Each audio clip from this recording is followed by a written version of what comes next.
Good morning, sir. This is my three rule topics of COLREGs.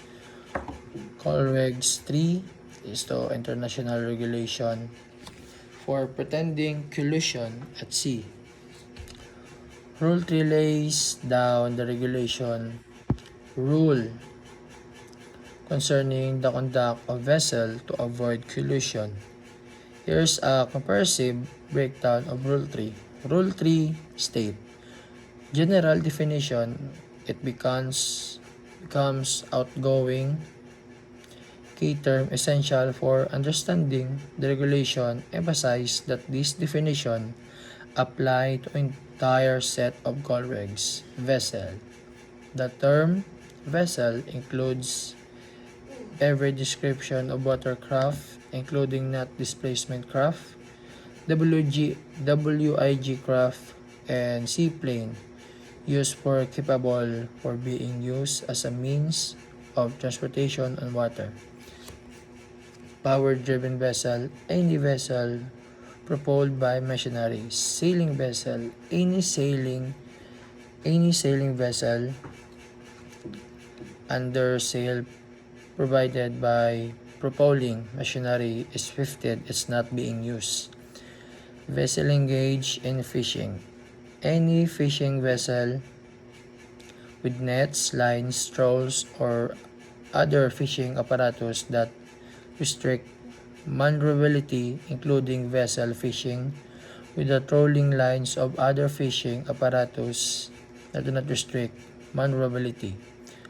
Vessel not under command, a vessel that through some exception circumstance is unable to maneuver as required by the COLREGs and is therefore unable to keep out of the way of another vessel. Vessel restricted in ability to maneuver, a vessel that due to the nature of its work it's unable to maneuver as required by the COLREGs and therefore unable to keep out the way of another vessel. This include, but it's not limited to, vessel engaged in the laying and servicing of picking up navigational marks, submarine cable or pipeline, and vessel engaged in dredging, surveying, or underwater operation. Concerned by draft, a vessel that because of its draft and related to all navigating depths and which of navigation water is severely restricted and its ability to validate from the course if it's following. This definition serves as the foundation of the interpretation of the subscriptions role and provide clarify and determining the responsibility of vessel in various situations. Understanding this definition is crucial for mariners to correctly interpret and apply the COLREGs in different navigational scenarios. By adhering to this definition, vessel can effectively avoid collision and ensure the safety of navigation at sea. COLREGs 4. COLREGs Rule 4 addressing the application of rule outlining when its regulation apply, when they do not. There's an in-depth exploration of Rule 4. Scope. Rule 4 clarifies that the regulation apply to all vessel navigation in open waters, including inland waterways that are connected to the high seas, in the areas where there could be danger and collision with other vessels. However, it also highlights that the regulation do not apply to vessels that are not in the sight of another vessel when navigating and are near traffic separation schemes established by International Maritime Organization or IMO, except where Rule 18 applies. Responsibilities.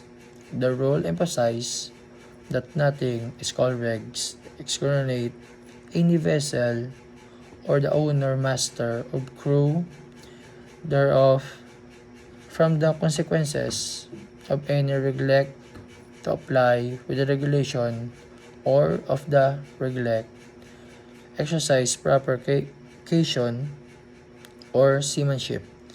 This underscore that overreaching principle of the regulation which into the ensure the safety of navigation and prevent collision at sea.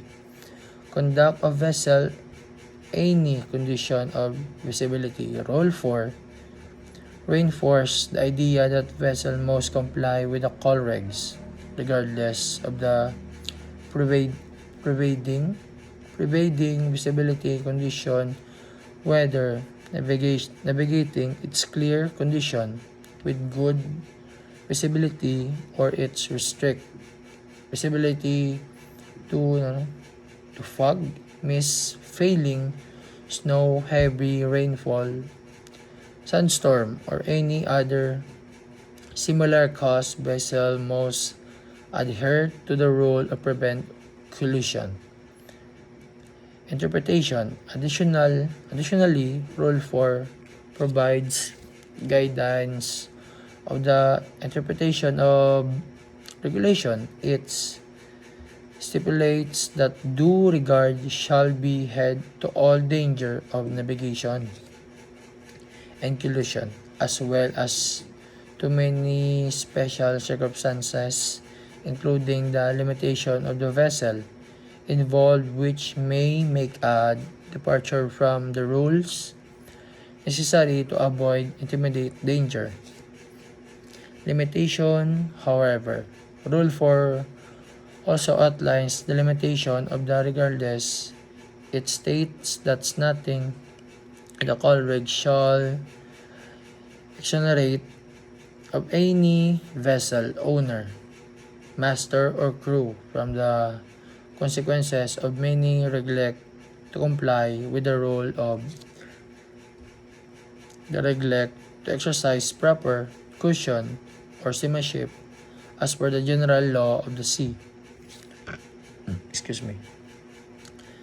Additionally, Rule 4 highlights that the regulation do not relieve any vessel of its obligation to comply with requirements or preventing collision at sea, or many special rules made by government of the state respect to additional station of the signal light, shape, or whistle signal for ship of war and vessel proceeding under convoy with respect to additional station of signal light or shape or fishing vessel engaged in fishing as a fleet.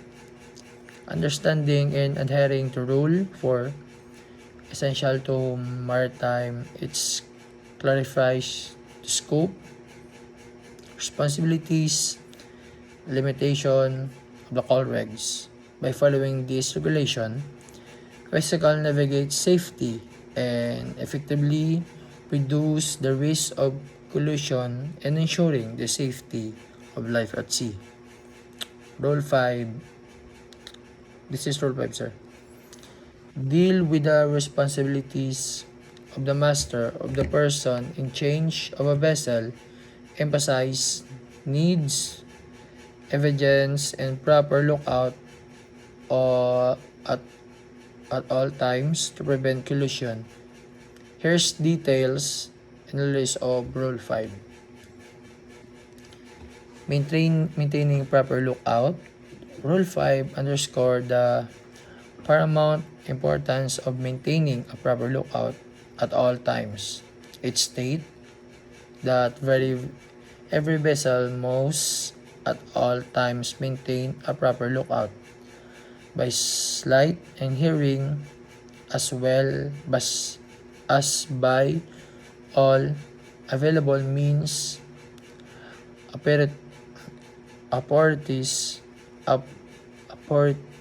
authorities in prevailing circumstance and condition, so as to make a full appraisal to the situation and risk of collusion. Scope of lookout. The rule further clarifies that the lookout must be maintained not only visual but also utilizing and all capable means authorities to all preventing circumstance condition. This may include radar, AIS, automatic definition system, and other technological aids to enhance situation awareness and early detection of potential collusion risks. Effectively communication. Rule 5. Emphasize the importance of effective communication among the bridge team and crew members to ensure that information regardless the vessel navigation, traffic situation, and any potential collision risk and conveyed and authority. This includes maintaining proper watchkeeping, includes adhering to established communication protocols, response to slightings, kung wala, malagay mo na sir, nalipat ko. In addition, Rule 5 mandates that all heightings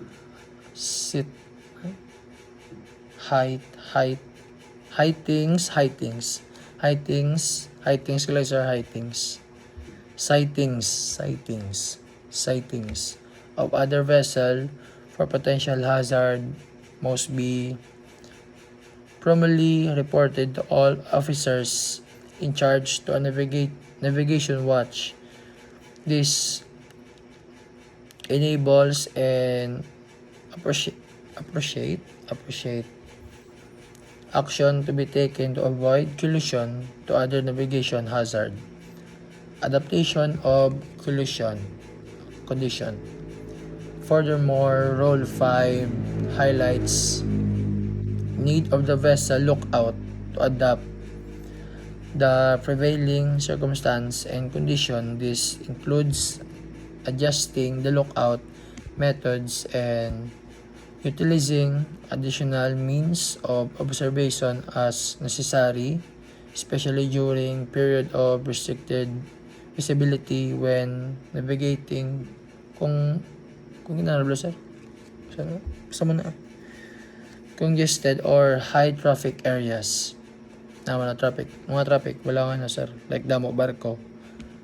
Responsibilities of the master, person in charge. Rule 5 place significant responsibility to the master or person in charge with the vessel to ensure that a proper lookout is maintaining at all times. Diba sir, do na bla? Dapat may galan to, get permit kay budla na bla kasi may and it involves providing clear guidance and instruction to the bridge and the crew members regarding lookout duties and the importance of vigilance and preventing collision. Avoiding the distraction. Lastly, Rule 5 emphasizes the importance of avoiding distraction that may impair the ability to the lookout to maintain effective situational awareness. This includes refraining from activities that may divert attention from the monitoring of the vessel, surrounding and responding, comply to all emerging risk. The The summary of Rule 5, the call regs underscore its critical rules. Maintaining a proper lookout and prevent collusion at sea by adhering to to requirements outlined in this rule and ensure effective communication and vigilance vessel can enhance safety and minimize the risk of navigational incident. Okay sir, that's all na nabalaan ko sa sir, rule 3 to 5 kay Basa Gamay. Thank you sir.